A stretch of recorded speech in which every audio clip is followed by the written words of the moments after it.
Hello मेरे प्यारे भाइयों, आपका स्वागत है अपने चैनल टेकी जीके में। आज हम आपके लेकर आ गए हैं मध्यकालीन इतिहास का एक बहुत ही अच्छा टॉपिक, जिसमें हम बात करेंगे मोहम्मद गौरी के बारे में। और यहीं से ये भारत पर तुर्कों का दूसरा आक्रमण होता है। पहले आक्रमण में हमने बात किया है महमूद गजनवी के बारे में, और ये मध्यकालीन इतिहास का चौथा वीडियो है। अगर आपने प्राचीन कालीन इतिहास के वीडियो नहीं देखे हैं तो आप प्लेलिस्ट में जा कर के स्टेप बाय स्टेप यानी टॉपिक वाइज आप सारे वीडियो देख सकते हैं और प्राचीन कालीन इतिहास का एक एक पॉइंट आप क्लियर कर सकते हैं।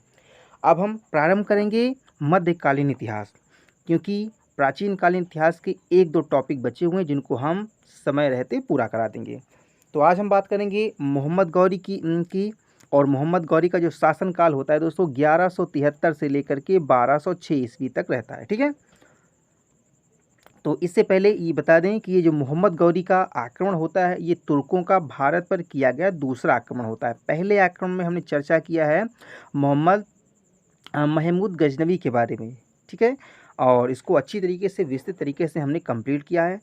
और मैंने मध्यकालीन इतिहास की 3 वीडियो प्रोवाइड कराई हैं आपको, जिसमें मैंने इस्लाम धर्म के बारे में सबसे पहले बताया है। उसके पश्चात में जो भारत पर पहला मुस्लिमों का पहला आक्रमण हुआ था मोहम्मद कासिम का, उसके बारे में अच्छी तरीके से चर्चा किया है। फिर महमूद गजनवी के बारे में। अब इस तीसरे युद्ध के बारे में हम बताएंगे, इसमें मोहम्मद गौरी जो तुर्कों का भारत पर दूसरा आक्रमण होता है। ठीक है, इसको हम अच्छी तरीके से कंप्लीट करेंगे। तो कुछ लोग कह रहे थे कि ये थोड़ा टॉपिक बहुत ही टफ है सर, इसको अच्छी तरीके से पढ़ाइए। तो बहुत ही अच्छी तरीके से पढ़ाएंगे, कहानी की तरीके से पढ़ाएंगे, आपको पूरा टॉपिक कंठस्थ हो जाएगा, बिल्कुल याद हो जाएगा, कभी नहीं भूलेंगे। बस आप इस वीडियो को 1 या 2 बार देखिए। ठीक है, एक बार अच्छी तरीके से देखेंगे, अगर दूसरी बार देख लेंगे तो पूरा अच्छी तरीके से आपको याद हो जाएगा। तो देर न करते हुए प्रारंभ करते हैं। लेकिन उससे पहले हम कहना चाहेंगे दोस्तों, यदि आपने मेरा चैनल सब्सक्राइब नहीं किया है तो प्लीज़ और प्लीज़ चैनल को सब्सक्राइब कर लेना। और अगर वीडियो आपको अच्छी लगती है, ठीक है, तो आपको एक लाइक अवश्य कर देनी है। ठीक है, तो प्रारंभ करते हैं, देखते हैं। तो सबसे पहले सन 1163 ईस्वी में, ठीक है, कितने 1163 ईस्वी में, याद रखना, एक व्यक्ति होता है जिसका नाम होता है गयासुद्दीन मोहम्मद बिन शाम। ठीक है, कौन होता है? गयासुद्दीन मोहम्मद बिन शाम। यह क्या करता है, गजनी के पास में एक गोर साम्राज्य, ठीक है, तुर्क साम्राज्य होता है, गोर साम्राज्य की स्थापना करता है। क्या करता है? गोर साम्राज्य की स्थापना करता है। कौन? गयासुद्दीन मोहम्मद बिन शाम। ठीक है, कहाँ पर? गजनी के पास में। और इसके पश्चात में देखो गजनी में क्या है, अभी हमने बताया जो मोहम्मद बिन कासिम होता है, महमूद गजनवी के जो उत्तराधिकारी होते हैं वो राज कर रहे होते हैं अभी भी। लेकिन ये क्या करता है गयासुद्दीन, ये गजनी के पास में सबसे पहले गोर नामक एक साम्राज्य बनाता है और वहाँ पर वो राज्य करने लगता है। ठीक है, अब जो गयासुद्दीन मोहम्मद बिन शाम होता है, यह धीरे धीरे अपनी सत्ता का विस्तार करता है और यह अपने छोटे भाई जिनका नाम होता है सिहाबुद्दीन मोहम्मद बिन शाम। ठीक है, काफ़ी बार क्वेश्चन आया हुआ है कि मोहम्मद गौरी का दूसरा नाम क्या है, तो आपको याद रखना इनका नाम मोहम्मद सिहाबुद्दीन मोहम्मद बिन शाम है। ठीक है, इन्हीं को मोहम्मद गौरी भी बोला जाता है और इन्हीं को मोइजुद्दीन भी बोला जाता है। ठीक है, 3 नाम है इनके, याद रखना आपको। क्या नाम है? सिहाबुद्दीन मोहम्मद बिन शाम, या फिर मोइजुद्दीन, या फिर मोहम्मद गौरी। 3 नाम हैं मोहम्मद गौरी के। ठीक है, तो ये क्या करते हैं, ये 1173 ईस्वी में, कितने? 1173 ईस्वी में, देखिए 63 से 10 साल के बाद में धीरे धीरे क्या करते हैं, ये 73 में गजनी पर आक्रमण करते हैं। गजनी पर आक्रमण करने के पश्चात में उसे विजित कर लेते हैं, जीत लेते हैं और अपने छोटे भाई जिनका नाम होता है सिहाबुद्दीन मोहम्मद बिन शाम यानी मोहम्मद गौरी को, ठीक है, या फिर मोइजुद्दीन, ठीक है, मोहम्मद गौरी को क्या करते हैं, गजनी का शासक बना देते हैं। कौन बना देता है? जो मोहम्मद गौरी का बड़ा भाई होता है जिसका नाम होता है गयासुद्दीन मोहम्मद बिन शाम। ठीक है, ये स्लाइड आपको तैयार हो गई होगी। ठीक है, ये सबसे पहले कौन सा व्यक्ति होता है? गयासुद्दीन मोहम्मद बिन शाम होता है, यह गोर राज्य की स्थापना करता है। उसके पश्चात में 10 वर्षों के बाद में गजनी पर आक्रमण करता है और उसे जीतता है। जीतने के पश्चात में वहाँ से जो अन्य तुर्क होते हैं उनको वहाँ से खदेड़ देता है और एक फिर क्या करता है, अपने छोटे भाई मोहम्मद गौरी, जिसका नाम है शिहाबुद्दीन मोहम्मद बिन साम, को वहाँ का शासक बना देता है। देखेंगे, ठीक है, ये चीज़ क्लियर हुई। और मोहम्मद गौरी का जो भारतीय विजय अभियान होता है, अब क्योंकि वो गजनी की गद्दी पर बैठ गया है, अब वो क्या करेगा, वो भारत पर आक्रमण करता है, ठीक है, क्योंकि वो उसका प्रमुख उद्देश्य होता है कि अपने जो शासक है, अपना जो शासन है उसका विस्तार करे।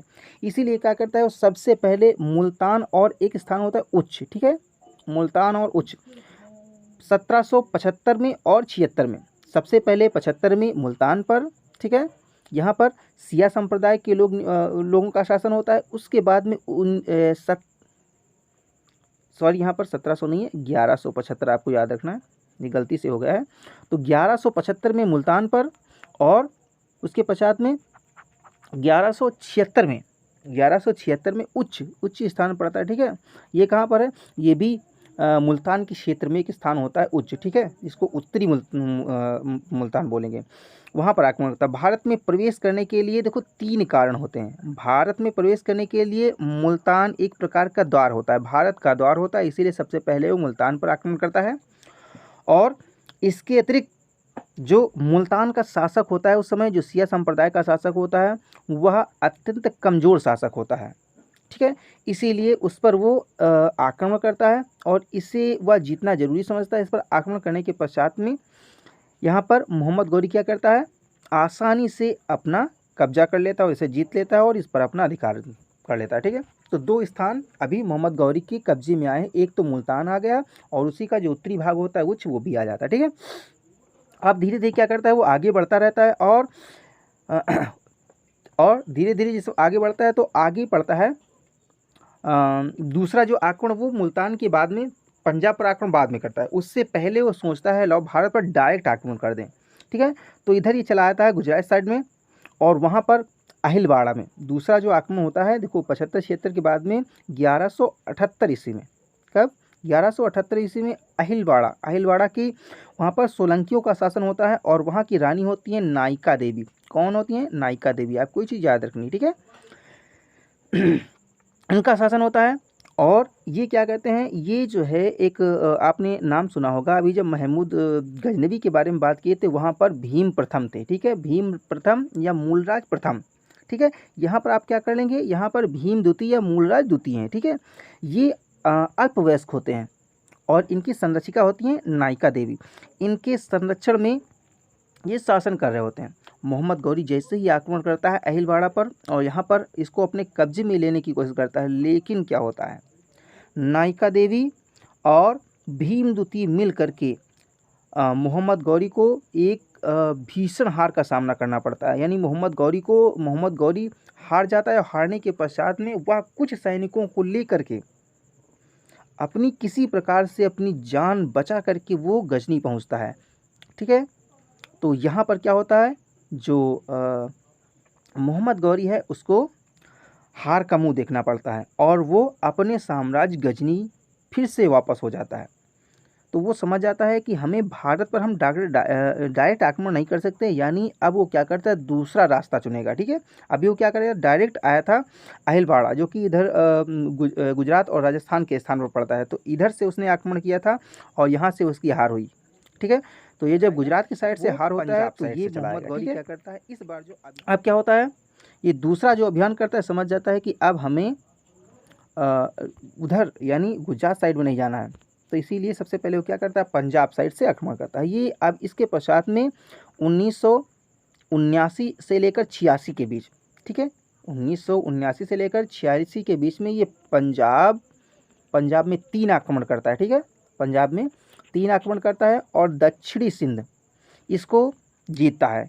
उसने क्या किया, पंजाब के राजा उस समय थे खुसरो मलिक, ठीक है, ये एक सिया संप्रदाय के राजा थे। इनको वो षड्यंत्र करके मार देता है, ठीक है, षड्यंत्र करके कैसे मार देता है, यानी सबसे पहले क्या करता है, खुसरो का जो पुत्र होता है उसको बंदी बना लिया जाता है। आक्रमण करता है मोहम्मद गौरी और उसे बंदी बना लिया जाता है। उसके पश्चात में ये एक फिरौती के रूप में खुसरो मलिक से दोस्ती भी कर लेता है और इसके पुत्र को छोड़ देता है। तो ये प्रसन्न हो जाते हैं कौन, खुसरो मलिक। और इसका प्रमुख उद्देश्य ये होता है कि जो उस समय जम्मू कश्मीर के राजा होते हैं चंद्रदेव को हराने के लिए यह खुसरो मलिक से सहायता मांगता है। और जब ये चंद्रदेव को हरा देता है उसके पश्चात में क्या होता है, यह खुसरो मलिक को भी बंदी बनाकर भेज देता है, गौड़ साम्राज्य भेज देता है। और वहाँ पर 1192 ईस्वी में उसकी मृत्यु हो जाती है, उसकी हत्या करवा दिया जाता है। तो खुसरो मलिक भाई का भी इस प्रकार से अंत हो जाता है। और उसके पश्चात में ये जम्मू पर भी अपना अधिकार जमा लेता है। और फिर जो दक्षिण का राजा सिंध होता है, जो सुमारवंशी होता है, शासक को ये पराजित करके जो दक्षिण सिंध होता है उसको भी अपने कब्जे में ले लेता है। तो इस प्रकार से पंजाब और सिंध का पूरा क्षेत्र मोहम्मद गौरी के अंडर में आ जाता है। ठीक है, देख रहे हैं किस प्रकार से मोहम्मद गौरी आगे बढ़ता चला जा रहा है। और उसे केवल भारत में अभी एक हार मिली है, जो नायिका देवी, जो अहिलवाड़ा के में उसे हार का मुँह देखना पड़ा। अब उसके पश्चात में ये क्या करता है, आगे बढ़ता है। और उस समय राजपूत जो राजा होते हैं वो भटिंडा का या ताहरबंद, ठीक है, ताबर हिंद, भटिंडा या ताबर हिंद का जो किला होता है वो अभेद किला होता है, वहाँ पर राजपूत निवास करते हैं। अब ये सबसे पहले क्या करता है, पंजाब जीतने के बाद मोहम्मद गौरी इसी की ओर कूच करता है। वो भटिंडा पहुँचता है और वहाँ के किले में क्या करता है, डेरा डाल देता है। ये डेरा महीनों तक पड़ा रहता है वहाँ पर। और ये जो राजपूत राजा हैं ये आशा करते हैं कि पृथ्वीराज चौहान आएंगे और किसी भी प्रकार से मेरी सहायता करेंगे। लेकिन पृथ्वीराज चौहान इस चीज़ में मतलब वो ढील कर देते हैं, वो समय पर अपनी सहायता नहीं पहुंचा पाते हैं। जिसके कारण क्या होता है, उससे पहले ही जब तक पृथ्वीराज चौहान ये चीज़ को समझ पाते और अपनी सेवा सहायता उनको दे पाते, उससे पहले जो राजपूत राजा होते हैं वो आत्मसमर्पण कर देते हैं और मोहम्मद गौरी की अधीनता स्वीकार करके भटिंडा या ताबर हिंद का जो किला होता है वह उसके अंडर में दे देते हैं। अब यहाँ पर अधिकार हो जाता है किसका, मोहम्मद गौरी का। मोहम्मद गौरी क्या करता है, यहाँ पर लगभग 12,000 सैनिकों की नियुक्ति करके वो आगे की ओर बढ़ जाता है। यहाँ पर 1200 घुड़सवार छोड़ देता है, 12,000 घुड़सवारों को छोड़ करके वो आगे बढ़ जाता है। किला है वो भी किसके कब्जे में आ गया, मोहम्मद गौरी के कब्जे में आ गया। और आगे बढ़ते बढ़ते इस प्रकार वो पहुँचता है अब तराइन का प्रथम युद्ध लड़ने, ठीक है, जो कि हुआ था 1191 ईस्वी को। पृथ्वीराज चौहान ने क्या किया, जो भटिंडा का किला था, क्योंकि यहाँ से इनको राजस्व प्राप्त होता है, किसको उस समय, मोहम्मद गौरी को। तो पृथ्वीराज चौहान क्या करते हैं कि कुछ समय के पश्चात में 1191 में वो सोचते हैं कि भटिंडा का जो किला है उसको वो मुक्त करा लें, उस पर वो स्वयं शासन करने लगे या उसको पूर्णतः जो तुर्कों से मुक्त करा दे। इसीलिए क्या करते हैं, वो भटिंडा पर आक्रमण कर देते हैं। जैसे ही आक्रमण करते हैं, अपनी पूरी सेना लेकर आक्रमण करते हैं और विशाल सेना होती है यहाँ पर। और इसकी जो अगुवाई कर रहा होता है वो इन्हीं का भाई, पृथ्वीराज चौहान का भाई गोविंद राय, ये सेनापति होता है, ये अगुवाई कर रहा होता है। मोहम्मद गौरी ने इतनी विशाल सेना देख करके वो भयभीत हो जाता है, लेकिन फिर भी हार नहीं मानता और वीरतापूर्वक को लड़ता रहता है, बहुत ही वीरतापूर्वक लड़ता रहता है। लेकिन गोविंद राय के आगे और इतनी विशाल सेना के आगे, ठीक है, ये गोविंद राय कौन होता है, पृथ्वीराज का भाई होता है। वह सोचता है कि अब तो वो उसको जान गंवानी है, इसीलिए वो क्या करता है, डायरेक्ट राजा पर आक्रमण करता है। यानी गोविंद राय जो पृथ्वीराज चौहान के भाई होते हैं, गोविंद राय पर आक्रमण करता है। और जब भाले से आक्रमण करता है तो इस आक्रमण से गोविंद राय के दांत टूट जाते हैं और वह हाथी पर सवार होता है और हाथी से वह गिर जाता है, कौन, गोविंद राय। लेकिन गोविंद राय भी क्या करता है कि वह भाले यानी अपने बर्छे से सुल्तान को लहूलुहान कर देता है, यानी मोहम्मद गौरी को लहूलुहान कर देता है। और मोहम्मद गौरी की सेना में भगदड़ मच जाती है। दोस्तों यहाँ पर देखिए चित्र के माध्यम से बताया गया है, क्या होता है कि यह देखकर मोहम्मद गौरी की सेना में भगदड़ मच जाती है, क्योंकि मोहम्मद गौरी गंभीर रूप से घायल हो जाता है। और यह देखते ही देखते मोहम्मद गौरी के जो सैनिक होते हैं, खास सैनिक होते हैं, वो मोहम्मद गौरी को ले करके भागते हैं। और क्या होता है, राजपूत शासक उसका पीछा भी करते हैं और बताया जाता है कि मोहम्मद गौरी की सेना का लगभग 24 मील तक पीछा करते हैं लोग। राजपूत सेना जो ये चौहान सेना होती है ये क्या करती है, 24 मील तक पीछा करती है किसका, मोहम्मद गौरी का। और किसी भी प्रकार से ये जान बचा करके भागता है मोहम्मद गौरी।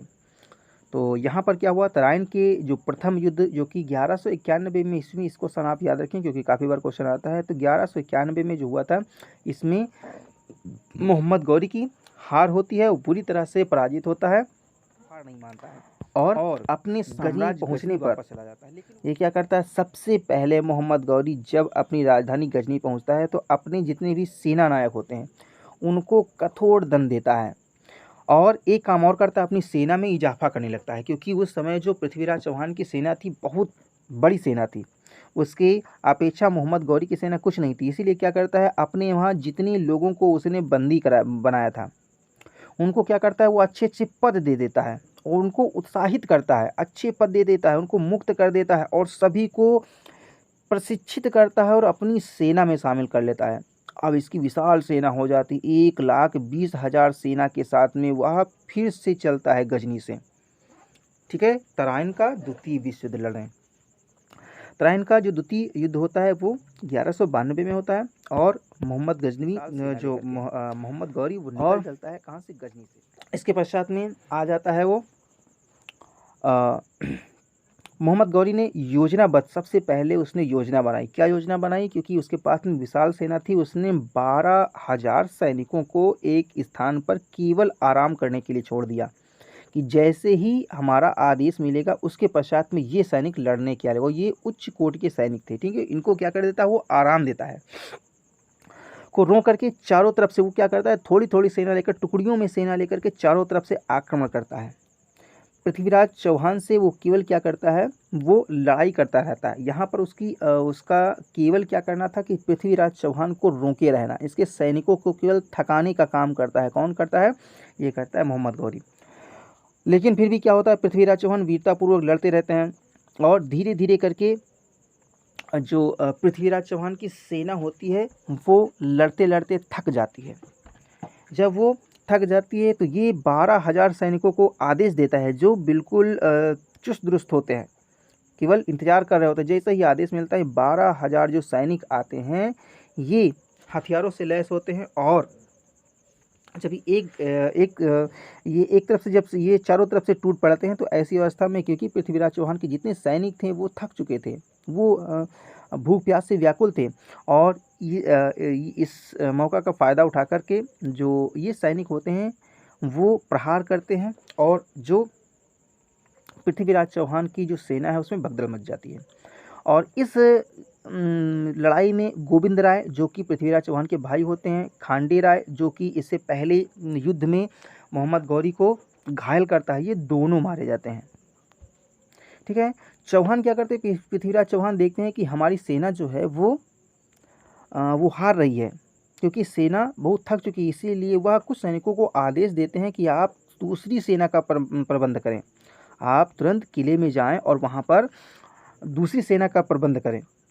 और ये जब ये स्वयं, कौन, पृथ्वीराज चौहान स्वयं ये सोचते हैं कि मैं जा कर के दूसरी सेना का प्रबंध करता हूँ। ये जैसे ही पीछे मुड़ते हैं तो इनके सैनिक इनको देख करके ये समझते हैं कि ये जो पृथ्वीराज चौहान वो भाग रहे हैं, और इतने में क्या होता है, इनके सैनिकों में भगदड़ मच जाती है, जिसके कारण पृथ्वीराज चौहान कि जो मोहम्मद गौरी के सैनिक होते हैं वो पृथ्वीराज चौहान को बंदी बना लेते हैं। और बंदी बनाने के पश्चात में दोस्तों, कुछ विद्वानों का कहना है कि बंदी बनाने के पश्चात में वहीं पर पृथ्वीराज चौहान को मार दिया जाता है। लेकिन पृथ्वीराज रासों में बताया गया है कि जो पृथ्वीराज चौहान को मोहम्मद गौरी के द्वारा ले जाकर के गजनी लाया जाता है और ले जाकर के वहाँ पर क्या किया जाता है, इनकी आंखें फोड़ दी जाती हैं। आंखें फोड़ने के पश्चात में ये क्या करते हैं, शब्द भेदी बाण चला करके, जो कि पृथ्वीराज चौहान शब्द भेदी बाण चलाते हैं। ठीक है, तो शब्द भेदी बाण चला करके मोहम्मद गौरी की हत्या कर देते हैं। तो ऐसा वर्णन किया गया है पृथ्वीराज रासों में। ठीक है, चंद्रबरदाई ने इस चीज़ का वर्णन किया है। इसके अतिरिक्त कुछ जिस हिसाब से सिक्के मिले हुए हैं, 1-2 सिक्के मिले हुए हैं, उसके अनुसार बताया जाता है कि पृथ्वीराज चौहान कुछ दिनों तक शासन करते हैं, लेकिन उन पर देशद्रोह का आरोप लगाकर उनको मृत्युदंड दे दिया जाता है। दूसरे युद्ध की तो ये, और यहाँ पर पृथ्वीराज चौहान हार जाते हैं। अब क्या होता है, जो अंतिम युद्ध लड़ता है मोहम्मद गौरी, जो अंतिम युद्ध लड़ता है वो लड़ता है पंजाब की जो खोखरो जनजाति होती है, ये भी बहुत ही उस समय की सबसे शक्तिशाली जनजाति होती है। इसको हराने के लिए, क्योंकि जब वो वापस होता है पृथ्वीराज चौहान को हरा करके, उस समय ये पंजाब के जो खोखर थे वो बहुत ही उत्पात मचाते हैं, बहुत ही परेशान करते हैं मोहम्मद गौरी को। इसीलिए वो क्या करता है, अपना जो अंतिम युद्ध होता है वो 1205 ईस्वी में पंजाब के खोखरों के खिलाफ लड़ता है।